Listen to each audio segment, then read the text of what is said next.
Hello, I'm Councilmember Jennifer Mossotti, and today I'm here at the Lexington Mounted Patrol Unit headquarters located on West 6th Street. And with me today is Officer David Johnson, and David is with the Mounted Patrol. And David, can you tell me a little bit about the Mounted Patrol? I know it started in 1982, and maybe give me a little history on the unit and how many officers there are in the unit and so forth. Well, our history, it was actually started just kind of like what's going on now. There's like kind of revitalization of downtown, and back in '82 they were kind of going through that same thing. There's a lot of building going on, and they wanted a police presence down there, and the cars going down, even though there was police down there, there wasn't that kind of one-on-one presence that they were kind of looking for. Well, someone had the great idea, you know, we're our horse capital of the world, why not have a mounted patrol unit? Right. So that first unit in 1982, they found an officer who was willing to ride a horse. They did a little summer stint to see how it would go. They got a Bobby Maxwell, used to run Sally Horse Vans. He volunteered to bring in a horse, meet the officer downtown every morning. Officer would take the horse, ride downtown for a shift, and then at the end of the shift, Mr. Maxwell would pick the horse up. That first summer, it got such an overwhelming reception from the community downtown. People loved seeing the horse. It grew to 5 officers within that first year, and it's kind of been going ever since. So you're talking about mounted patrol. Obviously, these officers have to be police officers as well. So they're trained in the regular police unit, and then they come over here and take additional training. Is that how it works? Yeah, absolutely. And that's why I get a lot of times, I get people coming up to me and say, how can I be a mounted police officer? It's like, well, the first thing you got to be is you want to be a police officer first. That's your core. That's what you got to be. You become a police officer first, and then if you want to get in horses, that's where you go.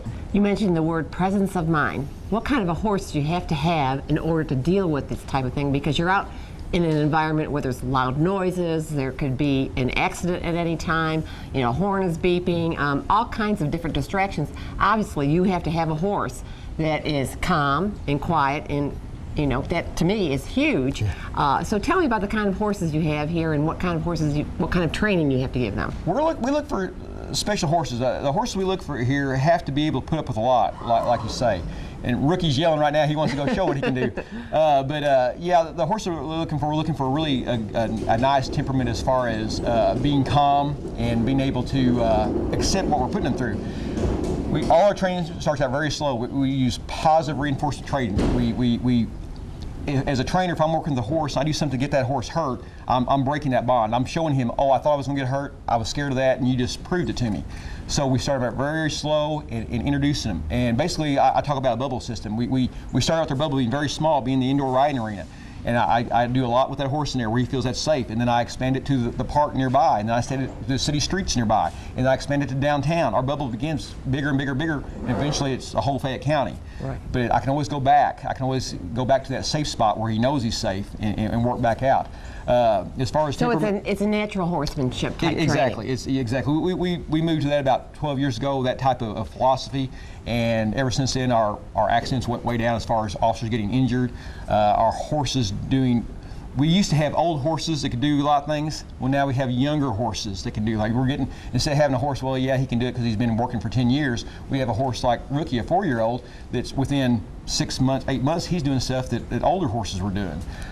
So it's more of it was really not so much the horses changing our philosophy as riders and really becoming more horsemen than the horses, you know, just the horse being it. So obviously you enjoy your job. Oh, very much so.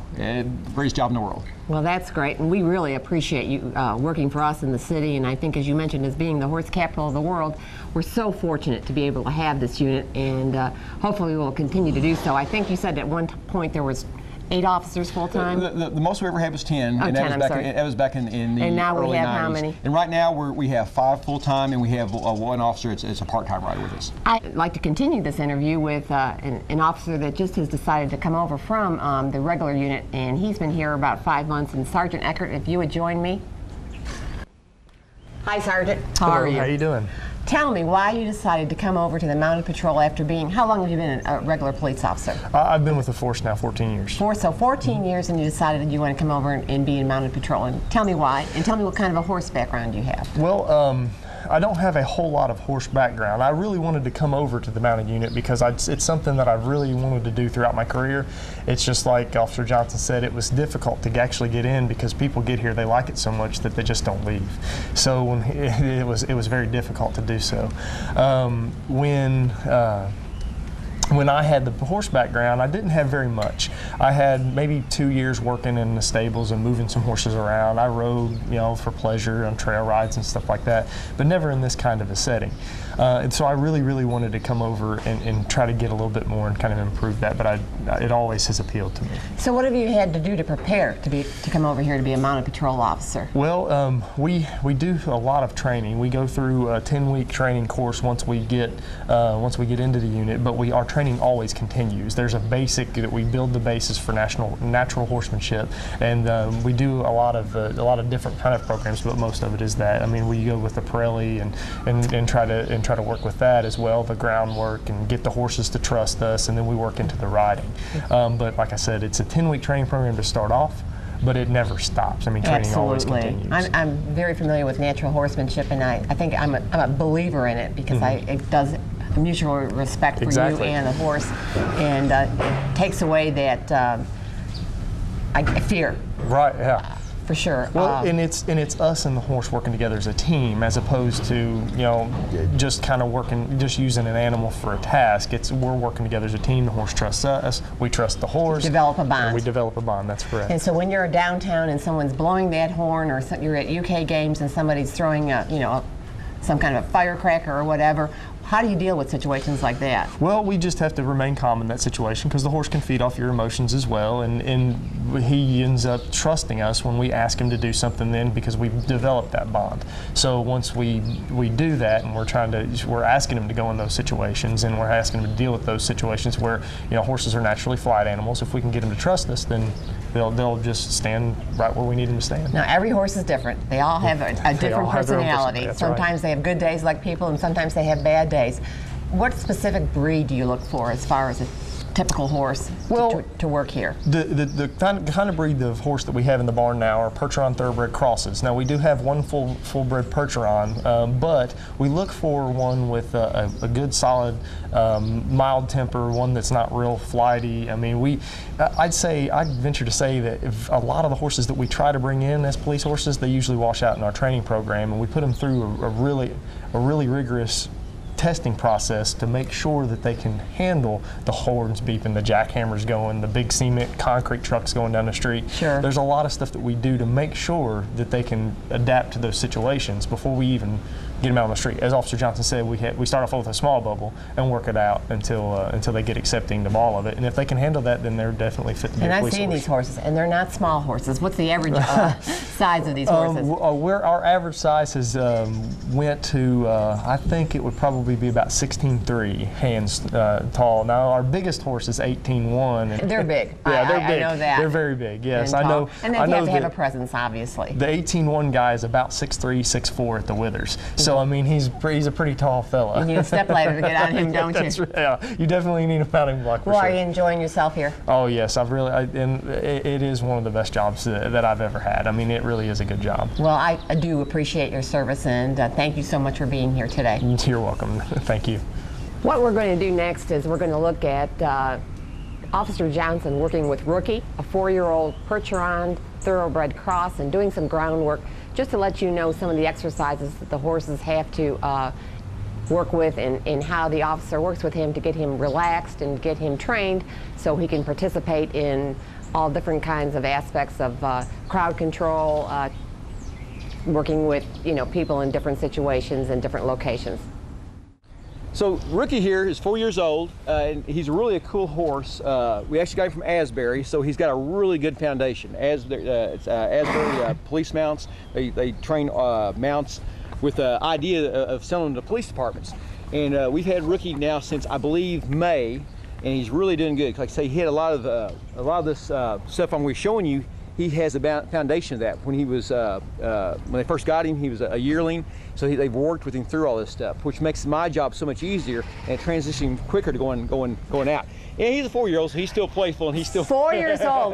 You know, that's a pretty young horse to start on this. But I understand what you were saying. I just, you know, 4 years old is like a 4-year-old child almost. You know, they've got a lot People to that know about horses, when you say 4-year-old, it gets their attention. It does. People don't know about horses. They're just like, oh, he's young. Right. You know, it's. Or like, how much is that in dog years? Now this is a different kind of a halter. This is a natural halter, Yeah, as opposed to the leather halters. Yeah. And then you have the lunge line, or no, I'm sorry, the it's a yacht line. The yacht line to work with him, and which is and these knots are different pressure points, correct? Yeah, and the whole idea is in all our training, just like any kind of horse, it's pressure on, pressure off. When the horse responds, he like really likes you. When the horse responds properly, the pressure comes back off.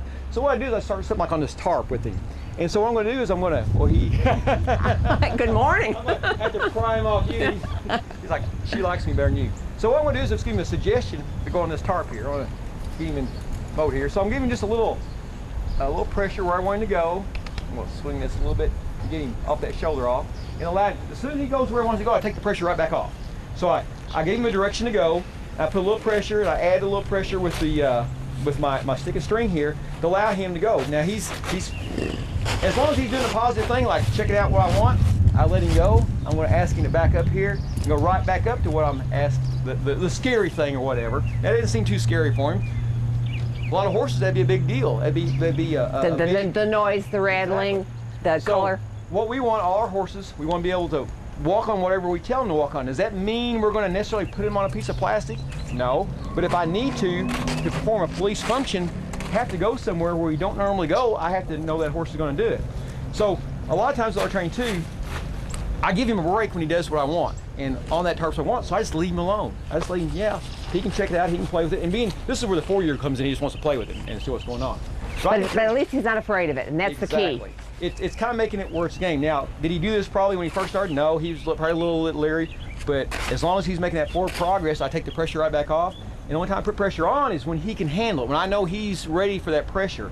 I don't want to put pressure on. If he's scared, I'm not going to put pressure on him because it's making him more scared. Right. I'm going to let him put him, and I'm going to go up to where he's not scared and take it back off. We can go over to this tire here though and kind of see, because a lot of times we have to walk through, in, around, over. And this tire can be kind of tricky here. But he's thinking, oh, he wants me in that tire. So he's trying to go in the tire to please me there. So he's doing what I want, pressure off. We can ask him to stop right there, give him a nice pet, reward him for doing something big. Yeah, he got his front feet in there. Can he get all 4 feet? Yeah, he can do it, but right now I just want him to know that you don't have to. You can just put 2 feet in there and relax. This is a new obstacle. Eventually we'll build it to riding over, but right now, so you're going to ride over this eventually? Eventually, yeah, we'll be riding over this. Okay. But right now, I got to make sure he's confident with it, and there's no use of me getting up here and push us both, and him, like, if he comes off, if he does it by himself and figures it out, think how much easier it's going to be when I decide to ride over it. So that's a lot of groundwork. I can work with him on the ground to build their confidence. As a horse, he can do this. Now, I'm not micromanaging. I'm just telling him where he is in love with you. Well, you know what? I might have to take him home. I tell you. I mean, he usually don't pay. I mean, usually like, yeah, but he just like, oh, she fascinates me. So I'm just going to offer him the obstacle here, and I'm just letting, he's in a great spot there. He's right where he needs to be. He's checking it out. I'm not going to do anything there. I'm just going to let him think about it. And so he's going to get up on top of this. That's our intention. We'll see what happens here. He's checking it out. As long as he's checking it out, I'm not doing anything. And let's see what happens here. Yeah, there. Okay. Now see how I'm not putting any pressure? The only pressure is him. So I'm just letting him figure this out himself. Now, the reason he does it, because he knows when he goes to an obstacle. Well, let's come on down off of here. There we go. Good boy. That was pretty nice. That was great. I don't think you can Great. Good boy. There was actually very little pressure I was putting. I mean, it was just like, I'm here with you. You know, as long as you're here, we're going to go with it. I didn't have to, you know, he didn't start backing up. I didn't say, oh, no, wait. That was good. The way that works, though, is because all these little things he does, he wants to please me. He wants to do what he's supposed to do. So then when he sees something he hadn't seen before, in his mind, well, I've done that, he hasn't got me hurt, he's not gonna get me hurt on this. That allows you to do something a little more scarier with them. But you gotta start little to work up the big. So I wouldn't come out with a green horses, I'm gonna try this. Exactly. I'm gonna try something easier and get their confidence, where body language, he knows what I'm asking. And I thought I was going to do a little bit more there, but... Well, Rookie, you are you certainly are a nice horse. You are, and you're I think you've got yourself a good companion here, and I think You better love Lexington. me. I'm your buddy. Yeah. I think Lexington's fortunate to have him and you, and I really appreciate it. Thank you very much, ma'am.